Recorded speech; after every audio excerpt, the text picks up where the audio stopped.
अशी हिरवीगार ताजी मेथीची भाजी भेटली ना, तर भाजी करायला सुद्धा आनंद होतो आणि खायला सुद्धा भारी लागते. तर इथे मी 7-8 हिरव्या मिरच्या घेतलेल्या आहेत, भरपूर लसूण घेतलेला आहे, त्याच्यामध्ये थोडंसं जिरे घातलेले आहेत, हळदपूड घातलेली आहे आणि थोडंसं मीठ घातलेलं आहे. म्हणजे आपले हे वाटण आहे ते व्यवस्थित होईल. मिक्सरला फिरवून घेतल्यानंतर असं जाडी-भरडी पेस्ट झालेली आहे त्याची.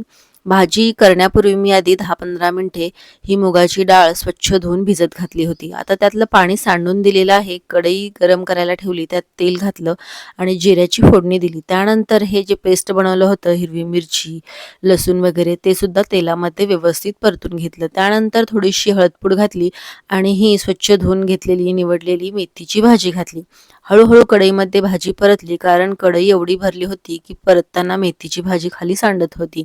शिजून बघा आपली मेथीची भाजी केवढीशी झालेली आहे. त्यानंतर मी घातलेली आहे मुगाची डाळ, थोडंसं चवीपुरतं मीठ घातलेलं आहे आणि पुन्हा एकदा भाजी व्यवस्थित परतून घेतलेली आहे. झाकण लावून 2 मिनिटं ठेवलं आणि भाजी आहे तयार.